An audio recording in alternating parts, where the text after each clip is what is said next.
اللہ تبارک و تعالی جل جلالہ و اعظم شانہ و اتم برہانہ کی حمد و ثنا اور اس کے پیارے حبیب مکرم شفیع معظم نور مجسم مولائے کل دانائے سبل ختم الرسل حسن کل اخلاق کل وارث جنا وجہ تخلیق زمین و زمان دستگیر جہاں غم گسار زمان سید سربراہ حامی بے کساں خاتم النبیین رحمت للعالمین احمد مجتبیٰ جناب حضرت محمد مصطفیٰ صلی اللہ علیہ وآلہ وسلم کی بارگاہ اقدس میں ہدیہ درود و سلام کا نذرانہ عرض کرنے کے بعد میرے نہایت ہی واجب الاحترام بزرگوں، دوستوں، عزیز بھائیوں، اللہ تبارک و تعالیٰ کا بے پناہ احسان و شکر ہے جس کی توفیق کے ساتھ جمعۃ المبارک کے دن اول وقت میں مسجد میں آنے کی توفیق ہوئی ہے۔ دعا ہے اللہ تبارک و تعالیٰ ہم سب کا یہاں بیٹھنا، سننا سنانا اپنی بارگاہ عالیہ میں شرف قبولیت عطا فرمائے اور پھر ہم سب کے لیے بخشش کا ذریعہ بنائے۔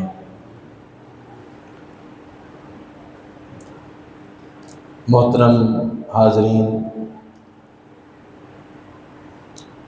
22ویں پارے کی ایک آیت مقدسہ تلاوت کرنے کی سعادت حاصل کی ہے۔ اس آیت کے اندر 3 چیزوں کا ذکر ہے، 3 اعمال کا ذکر ہے۔ وہ 3 اعمال کون سے ہیں؟ ایک عمل کا ذکر پچھلے جمعۃ المبارک کے موقع پر میں نے کر دیا تھا اور ایک عمل کا ذکر آج کے جمعہ پہ کروں گا اور پھر اگلے جمعے تیسرے عمل کا ذکر ہوگا۔ اللہ پاک نے قرآن مجید کے اندر ارشاد فرمایا، ان الذین یتلون کتاب اللہ، بے شک وہ لوگ جو قرآن کی تلاوت کرتے ہیں، وَأَقَامُوا الصَّلَاةَ اور نماز کو قائم رکھتے ہیں، وَأَنفَقُوا مِمَّا رَزَقْنَاهُمْ سِرًّا وَعَلَانِيَةً يَرْجُونَ تِجَارَةً لَّن تَبُورَ، اور اللہ کے راستے میں خرچ کرتے ہیں پوشیدہ طور پر اور اعلانیہ طور پر، وہ ایسی تجارت کے امیدوار ہے جس میں ہرگز نقصان نہیں ہے، ہرگز نقصان نہیں ہے۔ نماز پڑھنے والا بندہ نقصان میں نہیں ہے، قرآن کی تلاوت کرنے والا نقصان میں نہیں ہے، اللہ کے راستے میں خرچ کرنے والا نقصان میں نہیں ہے۔ دنیا میں کوئی بھی تجارت ہو اس میں نقصان اور نفع دونوں شامل ہوتے ہیں، کبھی نقصان ہوتا ہے کبھی نفع ہوتا ہے، لیکن قرآن، نماز، اللہ کے راستے میں خرچ کرنا یہ ایسی تجارت ہے جس کے اندر نقصان والی بات ہے ہی کوئی نہیں، ہرگز نفع ہی نفع ہے۔ یہ اللہ پاک کا اپنے محبوب کی امت سے وعدہ ہے۔ تو محترم حاضرین، آج کے خطبہ جمعہ میں آپ کے سامنے نماز کی اہمیت کو بیان کروں گا۔ دعا کریں اللہ تبارک و تعالی ہمیں قبل اس کے کہ ہماری نماز پڑھی جائے، ہم اس سے پہلے نمازیں ادا کر لیں جو ہم پہ فرض ہے۔ اللہ پاک نے قرآن مجید کے اندر کئی مقامات پر نماز کا ذکر کیا ہے۔ علماء ربانی فرماتے ہیں 500 مرتبہ اللہ نے قرآن مجید کے اندر مختلف صیغوں سے نماز کا ذکر کیا ہے۔ بعض علماء نے لکھا ہے کہ 700 مرتبہ اللہ نے مختلف صیغوں کے ساتھ نماز کا ذکر فرمایا ہے، اور یہی وجہ ہے کہ جو نماز نہیں پڑھتے، اتنی دفعہ بھی اللہ کا حکم آ جائے اور اتنی دفعہ حکم آنے کے باوجود نماز نہیں نہ پڑھتے تو ان کے بارے میں ہمارے اکابرین کا بڑا سخت فتویٰ ہے، جن کی ہم 11ویں دلاتے ہیں حضور غوث پاک الشیخ سید عبد القادر جیلانی الحسنی والحسینی رحمۃ اللہ تعالی علیہ۔ آپ فرماتے ہیں بے نمازی فوت ہو جائے تو اسے مسلمانوں کے قبرستان میں نہ دفن کیا جائے۔ اللہ اکبر۔ اور حضرت سلطان العارفین حضرت سخی سلطان بہو رحمۃ اللہ تعالی علیہ، آپ فرماتے ہیں بے نمازی سے خنزیر بھی پناہ مانگتا ہے۔ حضرت امام شافعی رحمۃ اللہ تعالی علیہ آپ فرماتے ہیں کہ بے نمازی کو قرضہ نہ دیا جائے، جو اللہ کا قرضہ نہیں دیتا نہیں چکاتا وہ تمہارا قرضہ کیسے واپس کرے گا۔ یہ ہمارے اکابرین کے فتوے ہیں۔ اور امام اعظم ابو حنیفہ رحمۃ اللہ تعالی علیہ آپ کا فتویٰ ہے کہ بے نمازی کو حاکم وقت، اگر حاکم بھی کوئی نیک ہو، حاکم وقت جیل میں بند کر دے، جب تک وہ توبہ سچی نہ کرے اور پختہ ارادہ نہ کرے کہ آج کے بعد میں نماز نہیں چھوڑوں گا، اس وقت تک اسے جیل میں بند رکھا جائے۔ تو پھر خود اندازہ کریں، قرآن پاک احادیث پاک کے اندر تو اس کی بڑی اہمیت ہے۔ اس کی اہمیت کو جانتے ہوئے ہمارے اکابرین کے یہ فتویٰ ہے۔ اور صحابہ کرام فرماتے ہیں کہ ہمارے دور کے اندر مسلمان اور کافر کے درمیان میں نماز کا فرق سمجھا جاتا تھا۔ جو نمازی ہے وہ مسلمان ہے اور جو نماز نہیں پڑھتا وہ کافر ہے۔ اور حضور علیہ السلام کا فرمان بھی ہے کفر اور ایمان کے درمیان میں فرق کرنے والی نماز ہے۔ تو آج کے خطبہ جمعہ میں نماز کی اہمیت آپ کے سامنے عرض کروں گا، راویوں کے نام کے ساتھ، کہ جو روایتیں صحابہ کرام نے امام الانبیاء سے سنی ہیں اور پھر آگے بیان کی ہیں، تاکہ ہمیں نماز کی اہمیت کا پتہ چلے۔ پہلے نمبر پر یہ سن لیں کہ مسلمانوں کو اللہ پاک کا شکر ادا کرنا چاہیے کہ یہ نماز کا تحفہ اللہ نے اپنے محبوب کی امت کو عطا فرمایا ہے، اور یہ ایسا تحفہ ہے جس کے اندر تمام فرشتوں کی عبادت کا مجموعہ ہے۔ ہمارے اکابرین نے لکھا ہے آسمانوں پر 10 صفیں ہیں فرشتوں کی، 10 صفیں، ایک صف میں فرشتے کھڑے ہیں، وہ صرف قیام میں کھڑے ہیں، انہیں رکوع نصیب نہیں ہوا، اور دوسری صف والے فرشتے رکوع کی حالت میں ہیں، تیسری صف والے فرشتے وہ سجدے کی حالت میں ہیں، پھر چوتھی صف والے فرشتے قعود کی حالت میں ہیں، اتحیات کی شکل میں بیٹھے ہیں، اور پھر ایک صف والے، 5ویں صف والے وہ اللہ کی ثنا کر رہے ہیں، 6ٹھی صف والے اللہ کی تسبیح بیان کر رہے ہیں، اور 7ویں صف والے اللہ کی تحلیل بیان کر رہے ہیں، اور اسی طرح 8ویں صف والے استغفار پڑھ رہے ہیں، 9ویں صف والے صرف درود پاک پڑھ رہے ہیں، اور 10ویں صف والے دعا مانگ رہے ہیں۔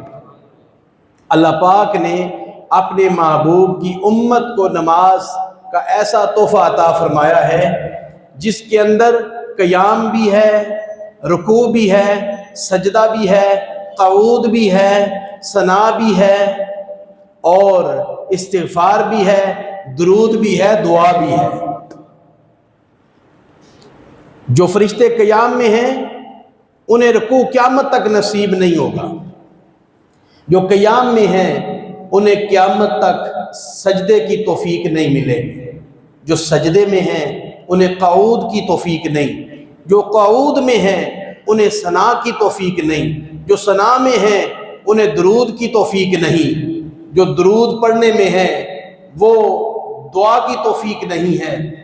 اللہ پاک کا کتنا بڑا احسان ہے، اللہ نے اپنے محبوب کو نماز کا وہ تحفہ عطا فرمایا ہے کہ فرشتوں کی جو 10 صفیں ہیں ان کی عبادات کا مجموعہ اللہ نے اپنے محبوب کی امت کو عطا فرما دیا، امت کو عطا فرما دیا۔ اور پھر جمادات، حیوانات، وہ بھی اللہ کی عبادت کر رہے ہیں۔ جو درخت ہیں وہ قیام کی حالت میں کھڑے ہیں کہ نہیں؟ درخت قیام کی حالت میں ہے اور وہ بھی عبادت میں ہے۔ اور جتنے چوپائے ہیں، جانور ہیں، بھینس ہے، گائے ہے، بکرا ہے، بکری ہے، جتنے بھی جانور ہیں وہ رکوع کی حالت میں ہیں، وہ رکوع کی حالت میں ہیں۔ اور پھر چونٹیاں اور اسی طرح سانپ، بچھو، یہ جتنے بھی ہیں یہ سب سجدے کی حالت میں اللہ کی عبادت کر رہے ہیں۔ اور جو مینڈک ہے وہ قعود کی شکل میں بیٹھا ہے، اتحیات کی شکل میں بیٹھا ہے، وہ بھی اللہ کا ذکر کر رہا ہے۔ اللہ پاک نے اپنے محبوب کی امت کو وہ تحفہ عطا فرمایا کہ جس کے اندر جمادات، حیوانات، تمام کی عبادتوں کا مجموعہ اللہ نے اپنے محبوب کی امت کو عطا فرمایا۔ ہم تو اللہ پاک کا جتنا بھی شکر ادا کرے وہ تھوڑا ہے۔ محترم حاضرین، نماز، اہمیت نماز کی کیا ہے یہ ہمارے بزرگوں سے پوچھیں، اکابرین سے پوچھیں، چلتے چلتے پھر تابعین سے پوچھیں، چلتے چلتے پھر صحابہ کرام سے پوچھیں۔ اور امام الانبیاء کی نماز تو پھر نماز ہی اعلیٰ درجے کی ہے۔ اس نماز کا ذکر ہم الفاظ میں بیان ہی نہیں کر سکتے۔ حضور علیہ الصلوۃ والسلام جب لوگوں کو جماعت ادا فرماتے تو مختصر جماعت فرماتے، اور حضور کا فرمان بھی ہے، فرمایا جب تم نماز لوگوں کو پڑھاؤ تو زیادہ لمبی نہ کیا کرو۔ کیوں؟ پیچھے بزرگ بھی ہیں، بیمار بھی ہیں، اور کام کرنے والے بھی ہیں۔ اس طرح لمبی نمازیں نہ پڑھایا کرو، چھوٹی چھوٹی نمازیں جتنی کو لوگ برداشت کر سکیں۔ آقا علیہ الصلوۃ والسلام خود بھی اسی انداز میں نماز پڑھاتے تھے، لیکن جب خود نماز ادا فرماتے، خود نفل ادا فرماتے، حضرت عبداللہ بن مسعود رضی اللہ تعالی عنہ اس حدیث پاک کے راوی ہیں کہ امام الانبیاء صلی اللہ علیہ وسلم نے فرمایا، نماز میری آنکھوں کی ٹھنڈک ہے۔ خود اندازہ کریں کہ حضور فرما رہے ہیں نماز میری آنکھوں کی ٹھنڈک ہے، اور جب حضور خود نماز پڑھتے ہیں پھر کس انداز میں اپنی آنکھوں کو ٹھنڈک پہنچاتے ہیں۔ ایک راوی، ایک صحابی کہتے ہیں کریم آقا علیہ السلام عشاء کی نماز پڑھانے کے بعد صحابہ چلے گئے، امام الانبیاء مسجد نبوی میں آپ نفل ادا فرما رہے تھے، اور نفل ادا کس انداز میں ادا کر رہے ہیں؟ وہ صحابی فرماتے ہیں کہ حضور پہلی رکعت میں تھے، حضور قرات فرما رہے تھے۔ وہ کیسی قرات ہے کہ جن پہ قرآن اترا ہے وہ خود قرآن پڑھ رہے ہیں۔ الذین یتلون، اللہ پاک فرماتا ہے جن پہ ہم نے قرآن اتارا ہے انہوں نے قرآن پڑھنے کا حق ادا کر دیا۔ وہ صحابی آئے، وہ بھی حضور کے پیچھے نماز کے لیے کھڑے ہو گئے، چلو آج حضور کے پیچھے میں بھی نفل پڑھ لیتا ہوں۔ لیکن یہ تو پتہ ہی نہیں تھا کہ حضور کتنی لمبی نمازیں پڑھتے ہیں۔ صحابی پیچھے کھڑے ہو گئے، فرماتے ہیں امام الانبیاء نے نا سورت بقرہ شروع کر دی۔ کون سی سورت؟ فرماتے ہیں کہ میں پیچھے کھڑا ہو گیا، میرے دل میں خیال تھا شاید 100 آیتیں پڑھیں گے تو رکوع کر دیں گے۔ جب 100 آیتیں پوری ہو گئیں حضور نے 100 سے آگے بھی شروع کر دی۔ میں نے خیال کیا کہ اب 200 آیتیں پڑھ کے حضور رکوع ضرور کر لیں گے، لیکن جب 200 بھی پوری ہوگی امام الانبیاء رکے نہیں۔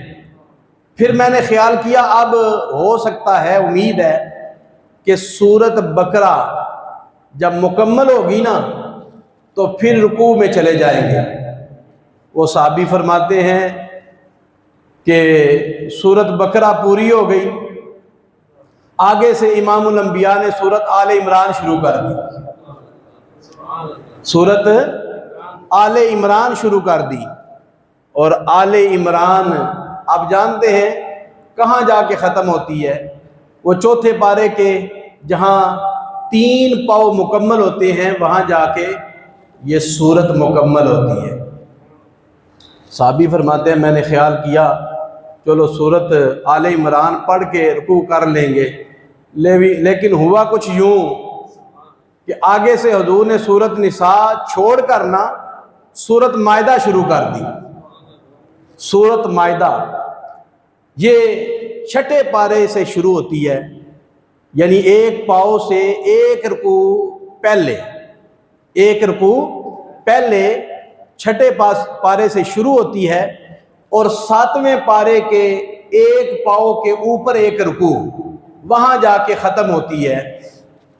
وہ صحابی فرماتے ہیں سورت مائدہ امام الانبیاء نے شروع کر دی تو پھر کیا ہوا، سورت بقرہ بھی میں نے سنی، سورت آل عمران بھی میں نے سنی، سورت مائدہ بھی حضور نے ساری پڑھی۔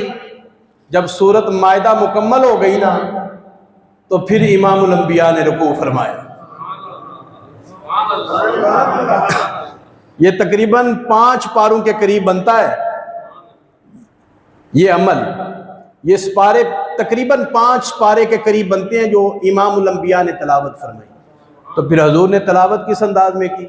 اللہ پاک نے فرمایا وَرَتِّلِ الْقُرْآنَ تَرْتِيلًا، محبوب خوب ٹھہر ٹھہر کے پڑھو۔ حضور ترتیل کے ساتھ پڑھ رہے تھے، تجوید کے ساتھ پڑھ رہے تھے، خوب ٹھہر ٹھہر کے پڑھ رہے تھے۔ اور خود اندازہ کریں جب امام الانبیاء نے خوب ٹھہر ٹھہر کے پڑھا ہوگا تو کتنا ٹائم لگا ہوگا 5 پارے پڑھنے میں۔ وہ صحابی پیچھے کھڑے ہیں، فرماتے ہیں امام الانبیاء نے رکوع کیا تو پھر رکوع لمبا کر دیا، حضور تسبیح پڑھتے رہے سبحان ربی العظیم، سبحان ربی العظیم، سبحان ربی العظیم، بار بار پڑھتے رہے، بار بار پڑھتے، اس کے ساتھ بھی کچھ کلمات پڑھتے رہے، وہ کلمات مجھے یاد نہیں ہیں۔ صحابی فرماتے ہیں پھر لمبا رکوع کرنے کے بعد امام الانبیاء نے سجدہ فرمایا تو پڑھا سبحان ربی الاعلیٰ، سبحان ربی الاعلیٰ، سبحان ربی الاعلیٰ، پھر اور بھی کچھ کلمات سجدے میں پڑھتے رہے، لمبا طویل سجدہ فرمایا۔ فرماتے ہیں دوسری رکعت میں حضور کھڑے ہو گئے تو امام الانبیاء نے نا دوسری رکعت سورت انعام شروع کی، 7ویں پارے سے 1 پاؤ کے اوپر 1 رکوع، وہاں سے یہ سورت شروع ہوتی ہے۔ میں نے خیال کیا پہلی رکعت میں 3 سورتیں پڑھی ہیں، سورت بقرہ بھی، سورت آل عمران بھی، سورت مائدہ بھی، اب نہ جانے دوسری رکعت میں کتنی سورتیں پڑھی جائیں گی۔ فرماتے ہیں میری ہمت جواب دے گی، میں ادھر ہی اپنی نماز کو روکا، میں تو گھر میں آ گیا، کیوں؟ اللہ کے محبوب نے روزے بھی رکھے تھے نا، وصال کے روزے، تو صحابہ نے بھی روزے رکھنے شروع کر دیے، صحابہ کمزور ہو گئے، کھڑے ہوتے ہیں تو گر پڑتے ہیں۔ امام الانبیاء نے فرمایا کیا وجہ ہے؟ میں تمہارے رنگ پیلے دیکھ رہا ہوں، کھڑے ہوتے ہو گر جاتے ہو۔ عرض کی حضور آپ نے بھی کھانا پینا چھوڑا ہے، ہم نے بھی کھانا پینا چھوڑ دیا ہے۔ تو آقا علیہ السلام نے فرمایا ایوکم مثلی، تم میں سے میری طرح کا کون ہے؟ تم میں سے میری طرح کا کون ہے؟ اللہ اکبر۔ حضور علیہ السلام کا عمل، حضور فرمانے لگے میرا رب مجھے کھلاتا بھی ہے پلاتا بھی ہے۔ تو صحابی انہوں نے خیال کیا کہ چلو آج کم از کم 2 نفل تو حضور کے پیچھے نصیب ہو جائے، مگر 1 نفل پڑھا، دوسرا نفل پڑھنے کی ہمت نہ رہی۔ فرماتے ہیں میں نے ادھر ہی اپنی نماز کو روکا، ادھر ہی سلام پھیرا، میں نے کہا یا اللہ یہ معاملہ تیرے محبوب کا ہے، تو جانے تیرا محبوب جانے، میں گھر میں چلا گیا۔ یہ حضور کی نماز ہے۔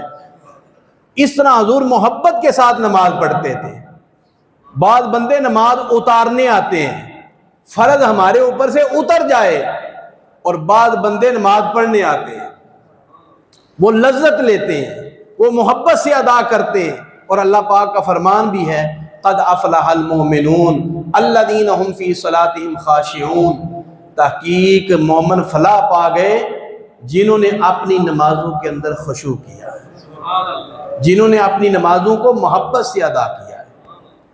محبت سے نماز ادا کرو۔ ایک بزرگ گزرے ہیں، ان سے چلے نماز کا طریقہ پوچھتے ہیں، حضرت حاتم زاہد، کیا میں نے نام بولا ہے؟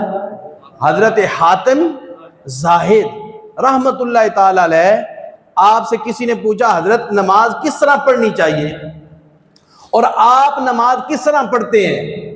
آپ فرمانے لگے سنو، پہلے تو اچھی طرح وضو کر لو، اور میں بھی اچھی طرح وضو کرتا ہوں، پھر فرمایا میں مصلی بچھاتا ہوں، پھر مصلی پہ کھڑا ہو جاتا ہوں اور خیال کرتا ہوں کہ میرے چہرے کے سامنے کعبہ معظمہ ہے اور میرے سینے کے آگے مقام ابراہیم ہے، اور اللہ رب العزت میرے حال سے واقف ہے، میرے دل کی کیفیت کو بھی خدا دیکھ رہا ہے، اور پھر دائیں طرف جنت ہے، بائیں طرف جہنم ہے، نیچے پل صراط ہے، پیچھے ملک الموت ہے، اور میری زندگی کی یہ آخری نماز ہے، میں تصور کرتا ہوں میری زندگی کی آخری نماز ہے، اس انداز میں نماز پڑھتا ہوں۔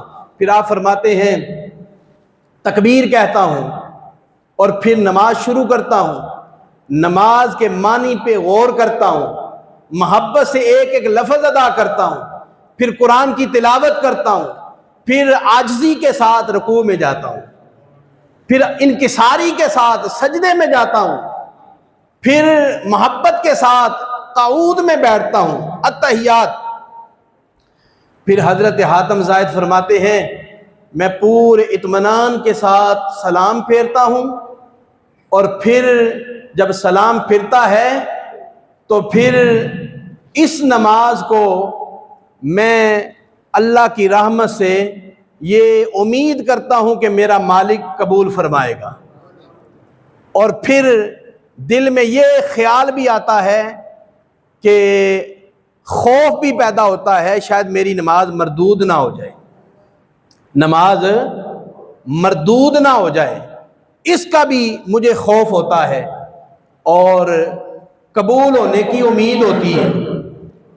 لوگوں نے پوچھا حضرت اس طرح کی محبت والی نماز پڑھنے میں کتنا، یعنی کہ کتنے عرصے سے نماز یہ محبت والی ادا کر رہے ہیں؟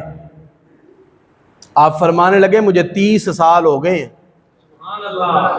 کتنے سال؟ 30 سال گزر گئے ہیں مجھے اس طرح کی نماز پڑھتے ہوئے کہ محبت کے ساتھ میں اس طرح نماز پڑھتا ہوں۔ کیا خیال ہے انہوں نے جو نماز پڑھی یہی اسی طریقے سے نماز پڑھنی چاہیے یا جلدی جلدی نماز پڑھنی چاہیے؟ کتنی محبت کے ساتھ انہوں نے نماز کا طریقہ بیان فرمایا ہے، کتنی محبت کے ساتھ انہوں نے نماز کا ہمیں طریقہ بیان فرمایا ہے۔ اس لیے محترم حاضرین کہ نماز جب نصیب ہو جاتی ہے تو پھر نماز محبت کے ساتھ ادا کی۔ نمازیں جیسے میں عرض کر رہا تھا فرشتوں کی عبادت کا مجموعہ ہے، جمادات حیوانات کے مجموعے کا نام ہماری نماز ہے۔ اور پھر یہ بھی سن لیں 5 نمازیں جو ہم پڑھتے ہیں نا یہ سارے نبیوں کو نہیں ملی، نبیوں کا مجموعہ ہمیں عطا کیا گیا ہے۔ آدم علیہ السلام کو فجر کی نماز نصیب ہوئی ہے،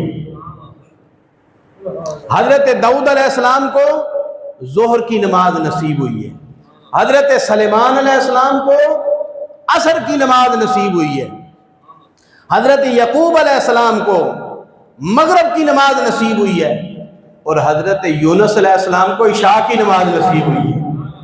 اور نبیوں کی عبادت اللہ نے اپنے محبوب کی امت کو عطا فرمائی ہے۔ آپ اس انداز میں سارے نبیوں کی جو عبادت ہے اس کا ثواب حاصل کریں۔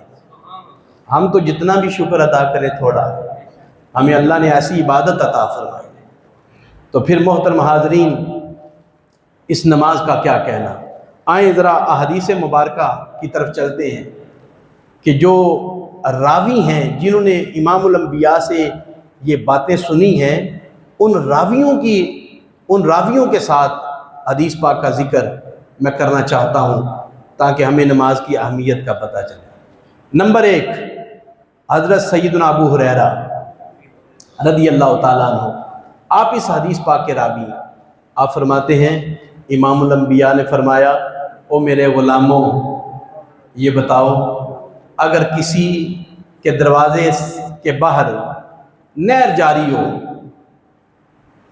اور اس میں بندہ 5 بار غسل کرے، کیا اس کے جسم پہ میل باقی رہ جاتی ہے؟ صحابہ کرام نے یہی جواب دیا کہ حضور اس کے جسم پہ میل باقی نہیں رہتی۔ امام الانبیاء نے فرمایا اور یہی کیفیت نماز کی ہے، جو 5 بار اللہ کے حضور جھکتا ہے اس کے جسم پر گناہوں کی میل بھی اتر جاتی ہے۔ حضرت عیسیٰ علیہ السلام کا دور ہے، ایک پرندہ سامنے لایا گیا، خوبصورت پرندہ ہے، وہ اپنے آپ کو کیچڑ میں اپنے آپ کو لے جاتا ہے، پھر پانی میں چلا جاتا ہے، پھر اپنے اوپر کیچڑ لگاتا ہے، پھر پانی میں چلا جاتا ہے، یہاں تک کہ اس نے 5 بار یہ عمل کیا۔ 5 بار وہ کیچڑ میں گیا اور 5 بار اس نے غسل کیا۔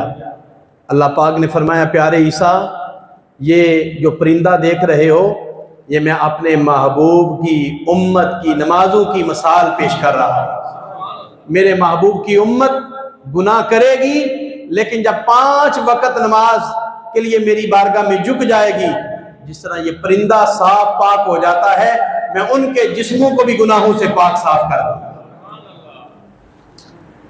دوسری روایت جسے حضرت ابو ذر غفاری رضی اللہ تعالی عنہ نے بیان فرمایا، آپ فرماتے ہیں کہ میں امام الانبیاء کے ساتھ تھا، پت جھڑ کا موسم تھا، پتے گر رہے تھے، امام الانبیاء نے ایک درخت کی 2 شاخوں کو پکڑا، 2 ٹہنیوں کو پکڑا، ہلانا شروع کیا، سارے پتے گر گئے۔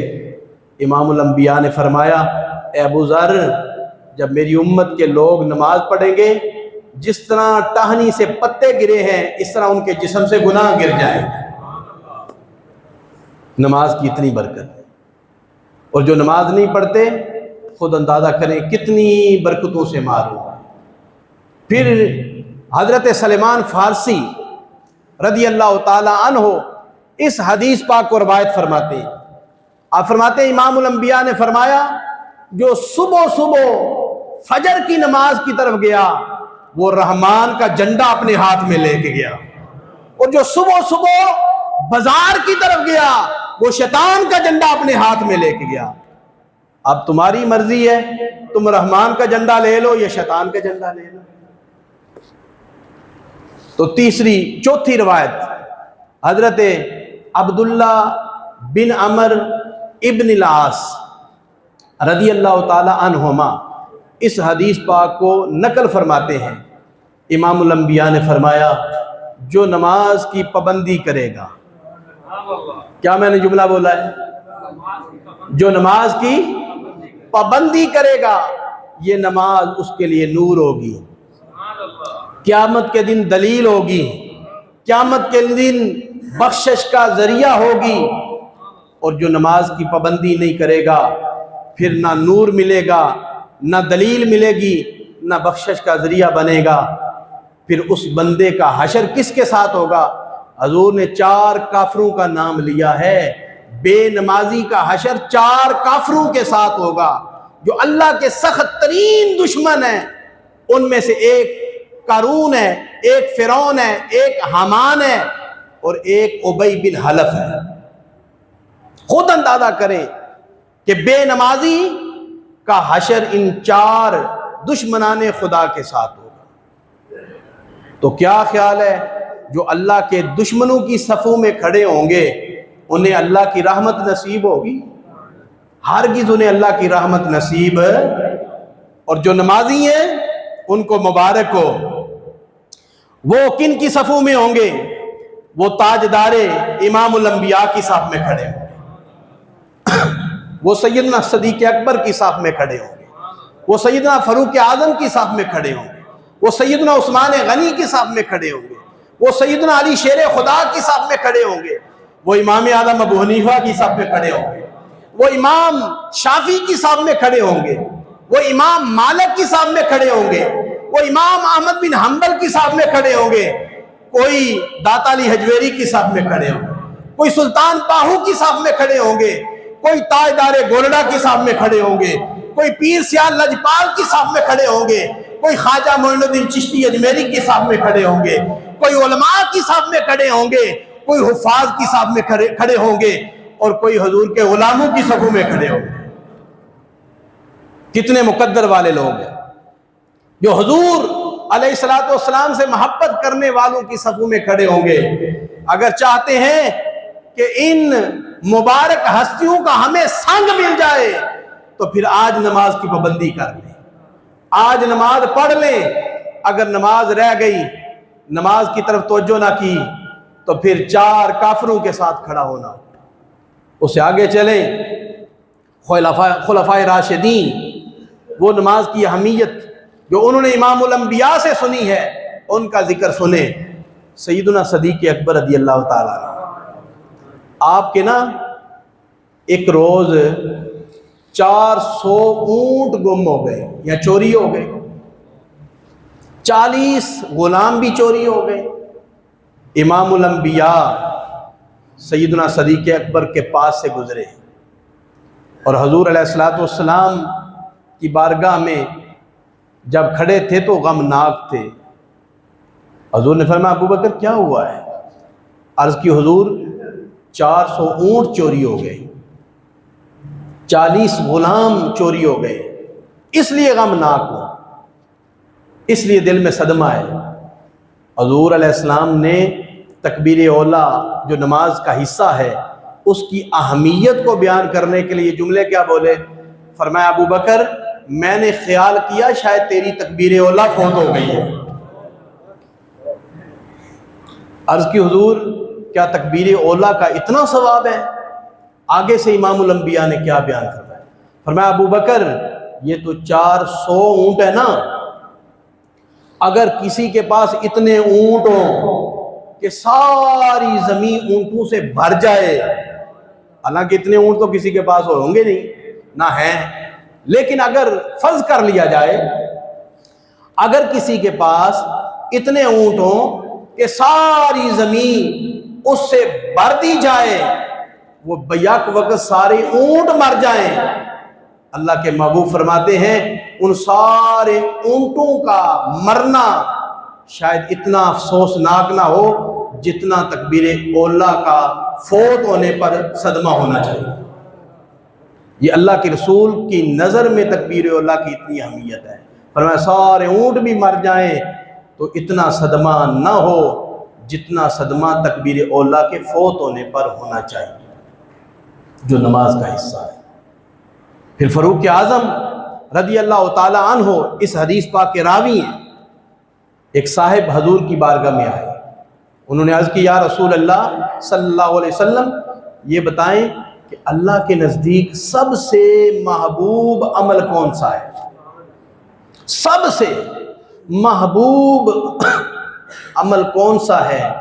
امام الانبیاء نے فرمایا وقت پہ نماز پڑھنا۔ کیا فرمایا؟ وقت پہ نماز پڑھنا اور نماز کی پابندی کرنا۔ فرمایا جس نے نماز چھوڑ دی اس کا کوئی دین نہیں ہے۔ یہ میں بیان نہیں کر رہا، زبان میری ہے، فرمان امام الانبیاء کا۔ فرمایا جس نے نماز چھوڑ دی اس کا کوئی دین، یہ جملہ سارے بولیں گے تو سمجھ آ جائے گی، دماغ میں بات بیٹھ جائے گی۔ فاروق اعظم راوی ہیں اس حدیث پاک کے۔ امام الانبیاء نے فرمایا جس نے نماز چھوڑ دی اس کا کوئی دین نہیں ہے۔ پھر اسی حدیث میں حضور نے فرمایا نماز دین کا ستون ہے، نماز دین کا ستون ہے۔ یہ ستون ہے تو چھت کھڑی ہے، ستون نہ ہو تو چھت کھڑی رہ سکتی؟ یہ دیواریں ہیں تو چھت ہے، دیواریں نہ ہو تو چھت کھڑی نہیں رہ سکتی۔ جس دین کے اندر نماز ہی نہ ہو پھر پیچھے بچا کیا ہے؟ پھر بچا کیا ہے؟ تو اس لیے محترم حاضرین، اللہ کے محبوب کا یہ فرمان ہے جو میں نے عرض کیا ہے۔ اس کے بعد اس حدیث پاک کے راوی ہیں حضرت عثمان پاک، حضرت عثمان پاک رضی اللہ تعالیٰ عنہ۔ آپ فرماتے ہیں امام الانبیاء نے فرمایا کہ جو عشاء کی نماز باجماعت ادا کرے اسے آدھی رات کے قیام کا ثواب ملتا ہے، اور جو فجر کی نماز باجماعت ادا کر دے اسے ساری رات قیام کا ثواب ملتا ہے۔ گویا کہ اس نے ساری رات عبادت میں گزاری ہے۔ حضور کے وجہ سے، حضور کے صدقے میں نماز عشاء باجماعت پڑھو، عشاء کی نماز کے بعد فجر کی نماز باجماعت ادا کرو، ساری رات سوئے رہو، تمہارے نامہ اعمال میں ساری رات عبادت کا ثواب لکھا جائے گا۔ یہ حضور کے صدقے میں کرم نوازی ہے۔ اور پھر مولا علی شیر خدا، خلفائے راشدین کا ذکر کر رہا ہوں۔ اس حدیث پاک کے راوی مولا علی شیر خدا ہے رضی اللہ تعالیٰ عنہ۔ آپ فرماتے ہیں امام الانبیاء نے فرمایا 3 کاموں میں دیر نہ کرو، 3 کاموں میں، بولیے 3 کاموں میں دیر نہ کرو۔ فرمایا جب نماز تیار ہو جائے، جب نماز کا وقت ہو جائے تو پھر فرمایا سارے کام چھوڑ دو، نماز پہلے پڑھو، نماز پہلے۔ ایسے نہیں کہ گاہک آیا ہے تو گاہک کو فارغ کرتے کرتے نماز چلی جائے، پہلے نماز پڑھو، باقی دنیا کے سارے کام بعد میں کرو۔ مولا علی فرماتے ہیں حضور نے فرمایا پھر دوسرے نمبر پر جنازہ تیار ہو جائے تو پڑھنے میں جلدی کر لو۔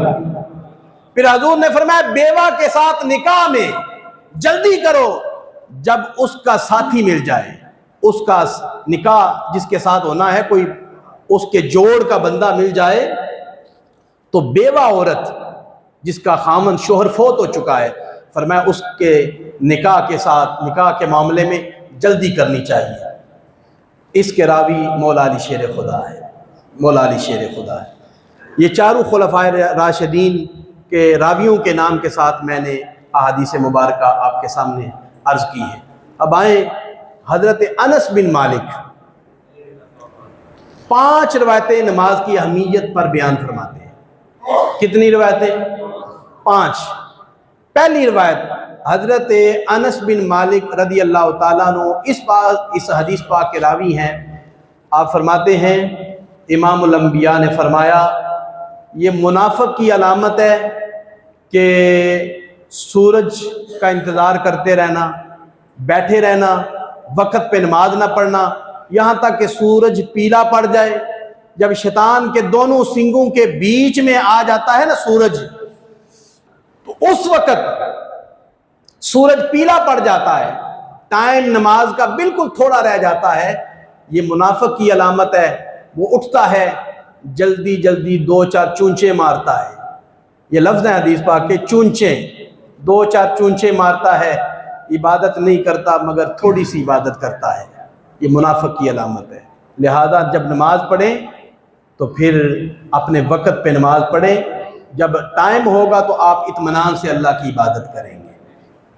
دوسری روایت حضرت انس بن مالک رضی اللہ تعالیٰ عنہ کے والے سے، آپ فرماتے ہیں امام الانبیاء نے فرمایا قیامت کے دن سب سے پہلے نماز کا حساب ہوگا۔ کس کا ہوگا؟ سارے بولیں کس کا ہوگا؟ اس حدیث پاک کے راوی کون ہے؟ انس بن مالک۔ اس حدیث پاک کے راوی کون ہے؟ یہ راویوں کا نام بھی ذہن میں رکھے کہ راوی کون ہے۔ اس حدیث پاک کے راوی امام الانبیاء کے صحابی حضرت انس بن مالک ہیں۔ قیامت کے دن سب سے پہلے نماز کا پوچھا جائے گا، اگر نماز کا معاملہ ٹھیک ہوا تو باقی معاملے بھی ٹھیک ہوں گے، اگر نماز کا معاملہ خراب ہو گیا سارے معاملے خراب ہو جائیں گے۔ یہ حدیث پاک ہے، اس لیے یہ سوال ضروری ہے، جیسے کتابوں میں آتا ہے نا یہ سوال کرنا ضروری ہے، یہ نہیں ہوگا تو پھر آپ پاس نہیں ہو سکتے۔ اگر قیامت کے دن آپ پاس ہونا چاہتے ہیں تو پھر قیامت کے دن پہلا جو سوال ہوگا وہ نماز کا ہوگا۔ وہ نماز کا ہوگا۔ دوسری روایت۔ اب سنیں تیسری روایت جسے حضرت انس بن مالک رضی اللہ تعالی عنہ نے روایت فرمایا ہے۔ آپ فرماتے ہیں کہ امام الانبیاء نے فرمایا کوئی صبح کوئی شام ایسی نہیں کہ صبح و شام زمین کا ٹکڑا دوسرے زمین کے ٹکڑے سے پوچھتا ہے کہ اے زمین کے ٹکڑے تیرے اوپر کوئی اللہ کا نیک بندہ گزرا جس نے اللہ کا ذکر کیا ہو یا نماز پڑھی ہو؟ آپ کے ذہن میں خیال ہوگا زمین بھی بولتی ہے، یہ حضور کا فرمان ہے، میں نہیں کہہ رہا، اور قرآن کے اندر بھی ہے۔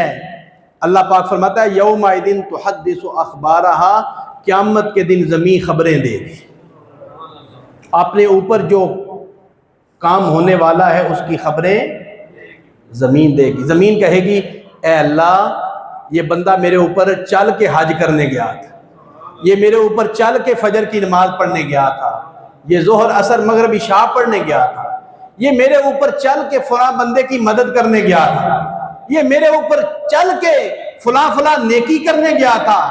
اور بد نصیب اگر کوئی غلط کام کے لیے جائے تو زمین پھر بھی خبر دے گی، زمین پھر بھی خبر دے گی۔ اور صرف زمین خبریں نہیں دے گی بلکہ سورہ یاسین پڑھے الیوم نختم علی افواہہم وتکلمنا ایدیہم وتشہد ارجلہم بما کانوا یکسبون۔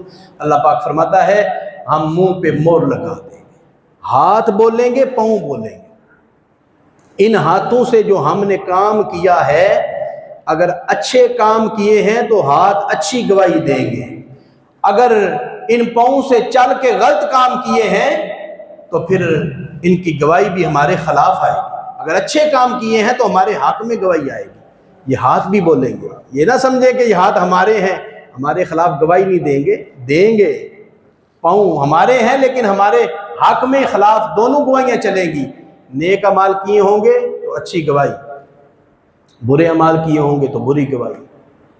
اس لیے محترم حاضرین، اللہ کے محبوب فرماتے ہیں ایک زمین کا ٹکڑا دوسری زمین سے کہتا ہے تیرے اوپر کوئی اللہ کا نیک بندہ گزرا ہے، کسی نے ذکر کیا ہے، کسی نے تیرے اوپر نماز پڑھی ہے۔ تو جس کے اوپر اللہ کا نیک بندہ گزرا، ذکر ہوا اللہ پاک کا، نماز پڑھی گئی، وہ زمین کا ٹکڑا بزرگی محسوس کرتا ہے کہ میری شان اور میری عظمت بڑھ گئی ہے کہ میرے اوپر کوئی اللہ کا نیک بندہ گزرا ہے جس نے اللہ کا ذکر کیا ہے۔ تو اس لیے اس دھرتی پر آپ وقت گزار رہے ہیں، یہ دھرتی ہماری نہیں، یہ دھرتی اللہ کی ہے، یہ دھرتی اللہ کی ہے۔ اس دھرتی پر چل رہے ہیں، یہ سب کچھ نوٹ کر رہے ہیں۔ اور پھر چوتھی روایت جس کو حضرت انس بن مالک رضی اللہ تعالی عنہ نے روایت فرمایا ہے۔ آپ فرماتے ہیں امام الانبیاء نے فرمایا جو 40 روز باجماعت نماز ادا کرے۔ کتنے روز؟ 40 روز باجماعت نماز ادا کرے، تکبیر اولا کے ساتھ، خالص اللہ کی رضا کے لیے 40 روز باجماعت نماز ادا کرے گا، اللہ تعالیٰ اسے 2 آزادیاں عطا فرمائے گا، ایک جہنم سے آزادی اور دوسرا نفاق سے آزادی، اس کے دل سے نفاق ختم کر دیا جائے۔ 5ویں حدیث پاک جسے حضرت انس بن مالک ہی روایت فرماتے ہیں، آپ فرماتے ہیں ان انس بن مالک رضی اللہ تعالیٰ عنہ قال قال رسول اللہ صلی اللہ علیہ وسلم من صلی الغداۃ فی جماعت ثم یذکر اللہ حتی تطلع الشمس ثم صلی رکعتین کانت لہ کاجر حجۃ و مبرورۃ حجۃ و عمرۃ قال قال رسول اللہ صلی اللہ علیہ وسلم تامۃ تامۃ تامۃ۔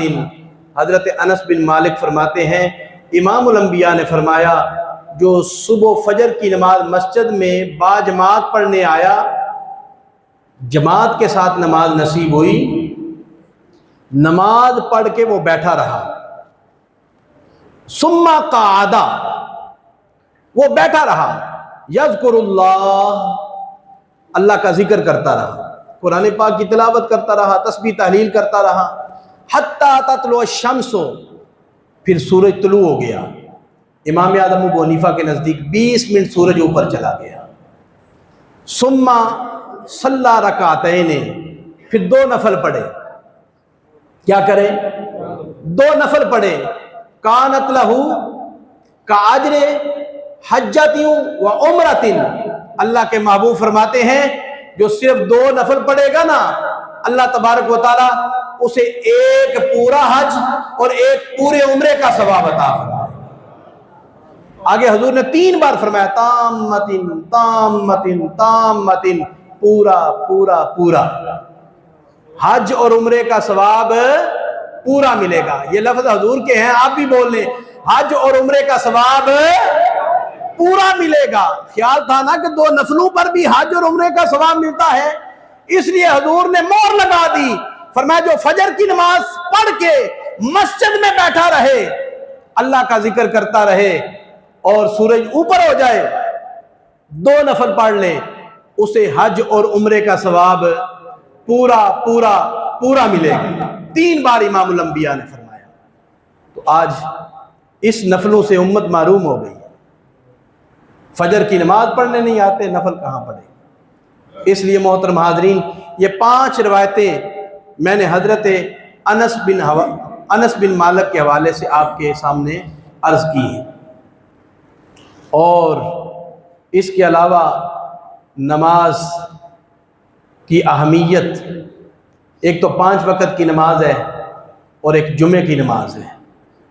امام الانبیاء نے فرمایا میرا خیال آتا ہے کہ میں کسی کو کہوں، کوئی اذان کہے، کوئی جماعت کرائے، پھر میں لوگوں کے گھروں میں جاؤں، جو مسجد میں نہیں آتے ان کے گھروں کو آگ لگا دوں، میں ان کے گھروں کو آگ لگا دوں، میں ان کے گھروں کو آگ لگا دوں۔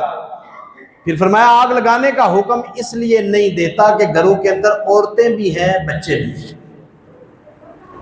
اور پھر امام الانبیاء نے جمعے کے حوالے سے بیان فرمایا، فرمایا جو 3 جمعے چھوڑ دیتا ہے اس نے سارا دین اپنی پشت کے پیچھے ڈال دیا ہے، سارا دین۔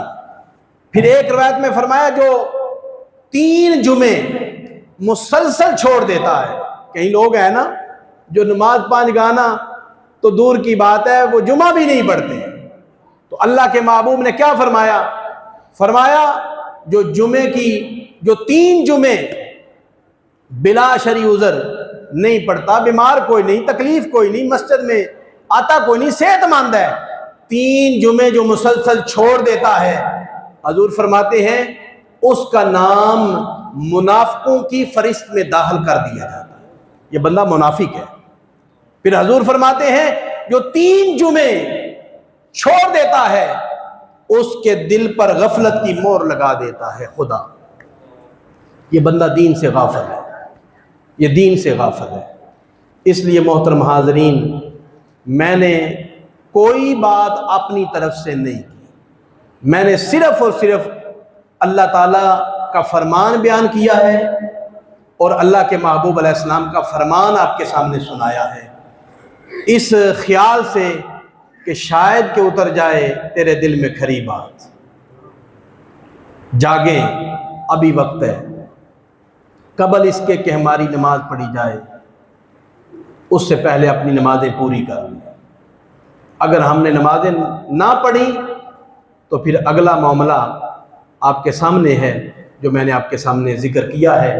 اللہ تعالیٰ کے حضور دعا ہے کہ اللہ تعالیٰ ہم سب کو 5 وقت کی نماز کی پابندی کرنے کا جذبہ نصیب فرمائے۔